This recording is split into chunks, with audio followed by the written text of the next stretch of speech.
चार धर्म थे संस्कृति, रोम, यूनान, मिस्र और भारत। रोम, यूनान, मिस्र को तो उन्होंने मिटा दिया, केवल भारतीय संस्कृति है, तो उसको बचाने के लिए मैं लगता हूँ और उनके यहाँ की ककरी हूँ, बस और कुछ भी नहीं है। ये सब बना बनाया फैब्रिकेट है। हरिओम। हिंदू धर्म की महानता का प्रचार लेके बैठा हूँ, इसीलिए मेरा गला दबोचा जा रहा है। आज तक जो भी मेरे पर आरोप लगे, बच्चों की हत्या करवाई, फलाना करा, सब के सब हरी निकले। नमस्कार, डिस्कवरी ऑफ ट्रूथ में आप सभी का स्वागत है। गांधीनगर की सत्र न्यायालय ने संत श्री आसाराम जी बापू को आजीवन कारावास की सज़ा सुना दी गई है। सज़ा का आधार था कुछ चंद फेक, बनावटी और झूठे गवाहों की गवाही। महिलाओं के झूठे आरोपों को आधार बनाकर एक 86 वर्षीय वृद्ध और महान समाज सेवी महान संत को आजीवन कारावास दे दी गई। हालांकि 8-10 लोगों ने बयान दिया, लेकिन आज संत श्री आसाराम जी बापू के पक्ष में लाखों महिलाएं, लाखों युवतियां बापू की बेगुनाही का सबूत दे रही है। पूज्य संत आसाराम जी बापू बेगुनाह है, वह महान है, ऐसा चिल्ला कर कह रही है। लेकिन किसी कोर्ट को, किसी सरकार को, किसी मीडिया को इन महिलाओं की आवाज़ सुनाई क्यों नहीं दे रही है। आज हम आपको ऐसी ही एक महिला से मिलाएंगे, ऐसी ही एक बहन से मिलाएंगे जो पिछले 20 सालों से आश्रम में रहती है और संत श्री आसाराम जी बापू के मार्गदर्शन पर अपनी आध्यात्मिक उन्नति कर रही है। संत श्री आसाराम जी बापू के सती अनसुईया महिला आश्रम में आज भी 250 से भी ज़्यादा बहनें, समर्पित बहनें सालों साल से महिला आश्रम में रहती है। ये आरोप लगाने वाली महिला के आरोप सच होते तो क्यों यहाँ पर बहनें रहती। ये सभी बहनें पढ़ी लिखी है, समझदार है और सही और गलत की अच्छे से पहचान करने में सक्षम है। वह झूठ को समझ सकती है, सच्चाई को पहचान सकती है। तो आइए जानते हैं हम पूनम दीदी से क्या कहना है उनका इस पूरे मामले में। पूनम दीदी, आप 20 साल से आश्रम में रहते हैं, बापूजी पर इतने चारित्रिक एक इल्जाम लगे हैं, इसके बावजूद भी आप आश्रम में रहते हैं। तो पहले बताइए कि आप आश्रम में क्यों रहते हैं और अभी आश्रम का माहौल कैसा है, वहाँ कितने बहनें रहती है। आश्रम में जो हम आए थे, ऐसा सोच के तो नहीं आए थे कि आश्रम में हमको क्या मिले। हाँ, कि एक ईश्वर प्राप्ति की तड़प थी और बापू ने कैसा शांतिपूर्वक एक रंग लगाया था, एक वो आनंद था अंदर कि ईश्वर के लिए अपना जीवन अर्पित करना है, परोपकार और सेवा कार्य के लिए अपना जीवन अर्पित करना है। और घर में और समाज में भी देखा था कि हर तरफ से अशांति, स्वार्थ, तो इसी बेस पर आश्रम आए थे। लेकिन आश्रम में जो शांति, आश्रम का जो माहौल, आश्रम का जो आनंददायी प्रभाव, और 20 साल से आश्रम में रह रहे हैं क्योंकि वो अनुभूति अभी भी है और अनुभव हमारा है। और मैं बापू जी से यही प्रार्थना करूंगी दिल से कि बापू आप आखिरी सांस तक मुझे आश्रम में रखिए और मेरा ये जीवन ईश्वर के लिए अर्पित है और ईश्वर के लिए ही अर्पित है। अभी भी आश्रम में 250-300 बहनें रहती हैं और बापू जी के जोधपुर वैकुंठ धाम जाने के बावजूद भी 50-100 बहनें ऐसी हैं जो आश्रम में समर्पित हैं। दीदी ये बताइए, बापूजी को आजीवन कारावास दे दी गई है, इसके पर आपका क्या कहना है। अब ये तो पूरा केस ही बेबुनियाद है और जहां तक मुझे लग रहा है कि बापूजी को आजीवन कारावास देना मतलब हिंदू धर्म, अपनी हिंदू संस्कृति और अपने हिंदू संस्कारों से लोगों को प्रत्यक्ष संत के सानिध्य से वंचित करना।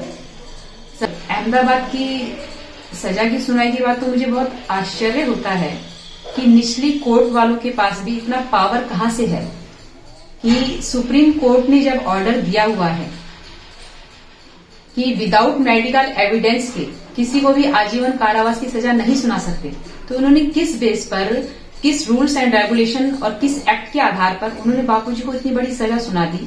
बापूजी 86 वर्षीय संत जो कि आज भी समाज को अपने जीवन का अमूल्य समय योगदान देते हुए उनको उठा रहे हैं, संस्कृति को उन्नत कर रही हैं।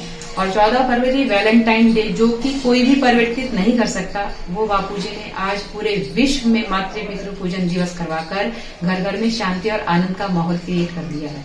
आरोप लगाने वाली महिला आपके कार्यकाल में ही आश्रम में रही थी, आपने देखा भी होगा उनको। देखा है, और हमारे सामने बहुत व्यवस्थित रहते थे, बहुत शांति से रहते थे। हमें आश्चर्य होता है कि बापू, क्या उनको जबरदस्ती रखा गया था? उसने ऐसा आरोप लगाया है कि उनको वहाँ पर प्रेशर के तहत वहाँ रखा जाता था, ऐसा कुछ था वहाँ पर? अब भाई साहब, ये जो ये केस चला है ना, शायद ये 10 साल तो बापूजी के केस को हो गए हैं, है ना, और हम 20 साल से रह रहे हैं, तो आप इसी से समझ जाइए। कोई, हम सब आश्रम में रहने वाले बहुत एजुकेटेड हैं, समझदार हैं और यंग हैं। ऐसा नहीं है कि बच्चे हैं, इनको पुचकार से बहलाकर फुसलाकर आश्रम में रख दिया जाए। आश्रम में किसी को भी दबाव में नहीं रखा गया है और ना ही कोई किसी के दबाव में रह रहा है। अपनी मर्जी, अपनी स्वेच्छा से लोग आश्रम में आते हैं, शांति पाने के लिए, आनंद पाने के लिए, और अपनी स्वार्थ या उनकी कोई भी वृत्ति है उसके अकॉर्डिंग जितने दिन उनको रहना हो, जाने को सबको छूट है, स्वतंत्रता है। अपनी मर्जी से गुरु का दरबार है, आइए, और जिसको जाना हो कभी भी जा सकता है। किसी के ऊपर किसी के प्रकार का कोई दबाव नहीं है। वो बहन हमारे साथ ही रहती थी, महिला, और रहने के बाद उसका क्या स्वार्थ था या उसका क्या विचार था, गई इतने साल अगर उसके साथ ये घटना घटी है जो बोलती है, तो मुझे समझ में नहीं आता कि 10 साल, इतने साल रहने के बाद, बापूजी के केस के बाद उसको पूरा पीड़ा याद आई। और आप मुझे बताइए, अगर कोई किसी के ऊपर गलत कुछ भी कार्य करता है या गलत कोई भी हमारे साथ घटना घटती है, तो क्या हम इतने टाइम तक चुप रह पाएंगे? तो फिर ये बेबुनियाद बातें हैं सारी, और ये सब कानून का मजाक बन रहा है। और कानून का जो एक विश्वास है लोगों के प्रति, बापूजी के केस के बाद तो नॉन पब्लिक, नॉन साधक, जो कि मानते भी नहीं है, जो इतना भक्ति का उनको इतनी समझ भी नहीं है या उनको धर्म के प्रति जागरूकता भी नहीं है, वो लोग भी कहते हैं कि केस बेबुनियाद है। तो ये कानून का ही मजाक बन रहा है, और इसमें कानून का जो एक विश्वास है लोगों के प्रति, एक श्रद्धा है, एक आस्था है, वो विश्वास उठ रहा है। तो जो बापूजी को सजा सुनाई गई है जजमेंट में, उसमें साफ लिखा है कि जो पूर्व आश्रम वासी थे, जैसे तृप्ति थी, वर्षा थी, सरोज, और ये जो महिला या दो बहनें, उन सब ने बापू पर आरोप लगाए। इनके आधार पर ही बापूजी को इतनी बड़ी सजा सुनाई गई है।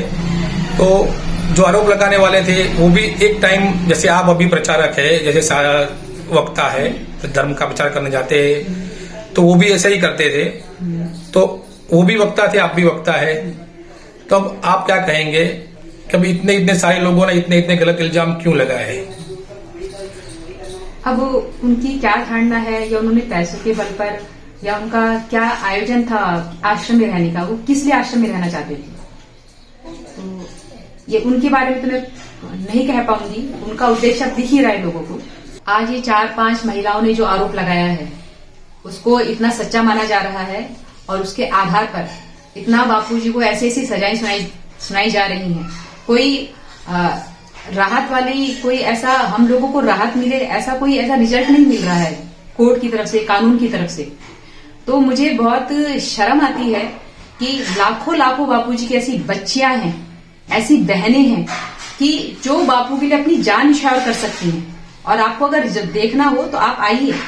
वो भी प्रचारक थी, वो भी बाहर ऐसी सेवा करती थी, 5-5 महिलाएं, और आज हम भी प्रचारक हैं, हम भी सेवा कर रहे हैं। तो मुझे ये समझ में नहीं आता कोर्ट वालों के ऊपर और न्याय सजा सुनाने वालों के ऊपर कि वो 5 लोगों को इतना महत्व देते हैं जिनका कुछ खुद का स्टैंड नहीं है। अब अहमदाबाद में जो ये सजा चली, उस बहन का खुद का स्टैंड नहीं है। उसने कभी तो केस को वापस ले लिया, कभी फिर से शुरू कर दिया। तो क्या है ये? और 5 बहनों के आधार पर आप लाख बहनों की हृदय की पीड़ा को नहीं समझ पा रहे। आज भी हम यही इच्छा करते हैं, हम ये चाहते हैं, वो ठीक है न्याय प्रणाली का है तो बापूजी तो बाहर आएंगे, पर ये जल्दी से जल्दी ये केस बंद हो, बापूजी निर्दोष बरी हो। माननीय हाई कोर्ट से विनती है कि वो सिर्फ जो 4-5 महिलाओं के कहने पर, उनके आधार पर इन्होंने जो इतनी बड़ी सजा सुना दी है, वो लाखों लोगों की पीड़ा पर भी ध्यान दें।